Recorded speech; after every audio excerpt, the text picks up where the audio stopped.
de Almanya'daki yerel yönetim modelini yakından incelemiş, takip etmiş bir akademisyen olarak ben öncelikle şunu sormak isterim. Çünkü Türkiye'de böylesine bir kaygı ya da fobi diyeyim, böylesi bir durum var, böylesi bir duygu var. Almanya çok kültürü bir arada yaşatan bir ülke olarak, büyük bir ülke olarak tarihe geçmiş bir ülke. Bölünme tehlikesi yaşadı mı şu güne kadar? Yani şu ana kadar bölünme tehlikesini bir tarafa bırakalım. 1990'da Almanya bütünleşti. Tersi yönde bir gelişme yaşadı. Nitekim bildiğiniz gibi İkinci Dünya Savaşı sonrası ikiye bölünen Almanya, Doğu ve Batı Almanya 1990 sonrası tek Almanya'ya döndü. Bu da federal sistemin ne kadar pozitif bir etki yarattığını gösteriyor bize. Yani bölünme kaygılarının çok yersiz, çok anlamsız olduğunu gösteriyor. Şimdi Almanya modelini biraz açacak olursak, şimdi biz dosyamızda aktardık ama sizin katkı sunmak istediğiniz farklı başlıklar var mı bu anlamda?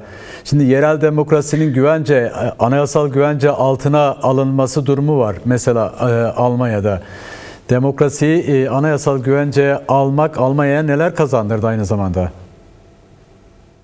Şimdi kabaca bir Almanya'nın hem ekonomik durumunu hem de demografik yapısından başlamak istiyorum. Birincisi Almanya şu an ekonomik anlamda gayri safi yurt içi hasıla verileri göz önüne alındığında ekonomik anlamda dünyanın 3. büyük ekonomisi. Demografik anlamda şu an Almanya'da verilere göre 83 ile 84 milyon civarında insan yaşıyor. Bunun 71 milyonu, 71-72 milyon civarında olanı direkt Almanya vatandaşı olarak bulunuyor. Geri kalan 12 milyon insan ise göçmen statüsünde. Yani herhangi bir vatandaşlık bağı yok. Ancak Almanya'da yaşıyor. Almanya'dan hem ekonomik yaşamına hem toplumsal yaşamına hem de bazı konularda siyasal yaşamına etki eden bir pozisyonda, bir yerde bulunuyor. Şimdi bir yönü bu. İkinci bir yönü demografik anlamda yine ele aldığımızda yani Türkiye gibi bir ülkeden farklı olarak nitekim biliyorsunuz Türkiye'de işte yaklaşık 26-27 milyon insan İstanbul, Ankara, İzmir'de kümelenmiş durumda. İşte mega kentlerde kümelenmiş durumda ama Almanya'da ise bundan farklı olarak işte 80 büyük şehir var. 4 şehirde 4 şehrin nüfusu 1 milyonun üzerinde. Geri kalan nüfus yani nüfusun %50'si nüfusu 5.000 ile 50.000 arasında değişen şehirlerde yaşıyor. Yani Evet. nüfus Almanya'nın geneline dağılmış durumda. Elbette bazı eyaletler nüfus bakımından biraz daha güçlü, biraz daha Kalabalık. nüfusu daha geniş olabilir, daha büyük olabilir. Ancak genel itibariyle Almanya'nın tamamına dağılmış bir nüfustan bahsediyoruz. Bu nüfusun dağılmış olması kendisiyle ilgili alınan kararlarda söz sahibi olmasını da getiriyor. Federal sistem olması nedeniyle. Evet. Siz de az önce belirttiniz, İkinci Dünya Savaşı sonrası işte Almanya'da 1949'da Federal Almanya Anayasası kabul edildi ve Nazi döneminin pratik uygulamaları, Nazi döneminin yasal sisteminden vazgeçildi. Onun yerine daha tabana yayılmış ve daha merkezi olmayan kuvvetler ayrılığının daha belirgin olduğu bir sistem kabul gördü. O sistem uygulandı. Bu yönüyle bir hem göçmen kökenliler açısından hem de vatandaşlar açısından temel prensip insan haklarına dayalı olarak, demokrasiye dayalı olarak, yerel katılıma dayalı olarak insanların sistem içerisinde yer alması. Yani temel hedef bu. Bu yönüyle ele aldığımızda yani genel bakımdan örneğin işte merkezi hükümet neler yapar, yerel hükümet ya da yerel yönetimler neler yapar diye baktığımızda merkezi hükümetin buradaki pozisyonu genel politikayı çizmek. Ancak pratik uygulama, insanların yaşamına direkt etki etme daha çok yerel yönetimlerde alınan kararlar üzerinden gelişir.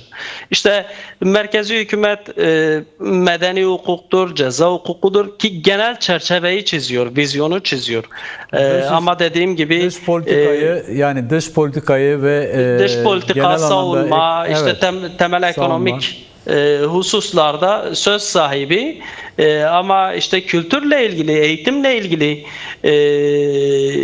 entegrasyonla ilgili konular daha çok yerel hükümetin inisiyatifinde, yerel hükümeti ya da eyaletleri ilgilendiren hususlar. Evet. Peki şöyle bir tanım var. Yani işte görece bir demokrasi var Avrupa'da. Evet. Bu görece demokrasiye göre diyelim Almanya'daki yerel yönetim modelinin aynı zamanda bir demokrasi okulu şeklinde algılandığı yönünde bir algılama biçimi var.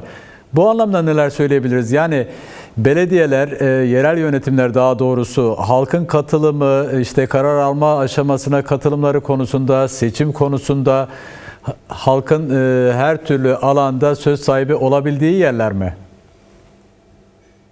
Ya şöyle bir merkezi anlamda değerlendirdiğimizde seçimler işte 4 yılda bir oluyor Türkiye'de. Türkiye ile benzer bir Evet. şekilde insanlar oy verirken işte sandık başına gittiğinde 2 tane oy kullanma hakkı oluyor. Bir belli bir siyasi parti, işte siyasal organizasyonu tercih ediyorlar.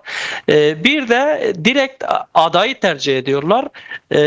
Birincisi bu merkezi anlamdaki işte temsiliyet konusunu ele aldığımızda. İkincisi ise daha tabana yayıldığında bu insanlar ayrıca yerel yönetimler içinde sandık başına gidiyor ve sandık başına giden insanlar özellikle yerel yönetimlerde merkezi yönetimden farklı olarak, ki merkezi yönetimde sadece Almanya vatandaşları oy kullanabiliyor, ama yerel yönetimlerde bütün Avrupa Birliği'ne üye olan ülkelerin vatandaşları da eğer o kentte, o kasabada yaşıyorlarsa evet, gidip oy kullanma haklarını yerine getiriyorlar. O haklarını kullanıyorlar.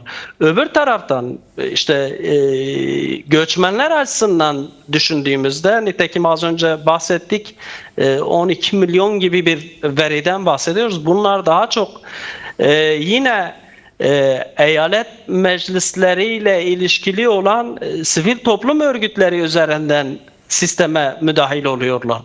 Sivil toplum örgütlerinde yer alıyorlar, derneklerde yer alıyorlar, sendikalarda yer alıyorlar ve politika yapma süreçlerine bu şekilde müdahil oluyorlar ve o demokratik yaşamın, o demokratik kültürün gelişmesinde etkili oluyorlar. Bu yönüyle değerlendirdiğimizde hemen hemen bütün insanlar vatandaş olsun ya da olmasın, işte yaşadığı çevrede söz hakkına sahip oluyor. Evet. Peki şimdi bu yerel demokrasinin anayasal güvenceye alınması ve aynı zamanda yerel yönetimlerin özerkliği konusu ki yerel yönetimler özerklik şartına da imza atmış ülkelerden biri Almanya. Şimdi bu özerklik durumu herhangi bir iktidar çevresinde ya da devlet babında herhangi bir korku ya da ne bileyim buna benzer bir refleks yaratıyor mu? Kesinlikle yaratmıyor. Tam tersine onu zenginlik olarak görüyorlar. Evet. Yani bir Türkiye gibi, yani Türkiye'den farklı olarak, yani Türkiye'de diyelim ki DEM Parti bir belediye kazandığında kayım riski söz konusu olabiliyor. Vesayet sistemini o şekilde merkezi hükümet kullanabiliyor ama Almanya'da Almanya demokrasisinde böylesi bir durum söz konusu değil. Onunla ilgili kararları seçmenler verir. yani o vesayet yetkisi o şekilde kullanılmaz. Peki yani hakların anayasal güvenceye alınması, yerel yönetimlerin özerk olması yani ülke açısından herhangi bir tehlikeyi yaratmıyor. Buna da Almanya çok net bir şekilde Türkiye devleti ve iktidarı açısından söylüyorum bir örnek teşkil ediyor. DEM Parti'den bahsetmişken isterseniz buradan devam edelim. Almanya modelini konuşuyoruz ama kayyum meselesine Almanlar nasıl bakıyor? Ya Almanya açısından yani örneğin Bremen açısından tezahür edilebilecek bir durum değil. Evet. Yani Bremen aynı zamanda hem bir şehir hem bir eyalet. Nitekim Almanya'da işte benzer durumda olan Berlin ve Hamburg var.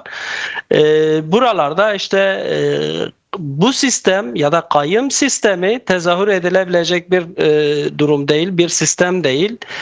Nitekim insanlar kendileri oy vermeye gidiyorlar, kendileri seçiyorlar ve bu bir süreklilik arz ediyor. O nedenle seçilen kişinin işte 5 yıl ya da işte seçim dönemi ki bazı eyaletlerde 6 yıl, bazı eyaletlerde 4 yılda bir yerel yönetim seçimleri oluyor.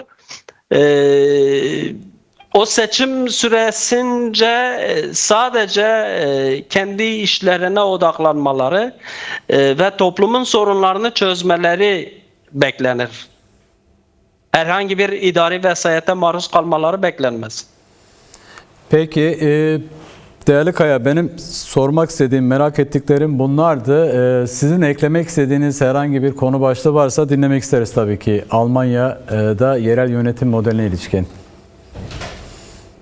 Yani Almanya'daki yerel yönetim modeli aslında hem Avrupa Birliği yerel ve bölgesel özellik şartnamesi açısından önemli bir örnek teşkil ediyor. Evet. Ve Türkiye'de de özellikle barış ve demokratik toplum sürecini inceleyen, araştıran ya da bu yönde söz kurmak isteyen siyasetçilerin bence özellikle bu modeli incelemesi gerekir. Bu modelden ciddi dersler çıkarması gerekir. Nitekim Türkiye'nin de özellikle son 10 yılda geçirdiği dönüşümü göz önüne aldığımızda İkinci Dünya Savaşı ile belki kıyaslamak çok abartı olacak ama ciddi süreçlerden geçti Türkiye. Bu nedenle eğer bir dönüşüm yaşamak istiyorsa, eğer bu dönüşümü demokratik anlamda yaşamak istiyorsa Almanya deneyimine bakmasını öneririm.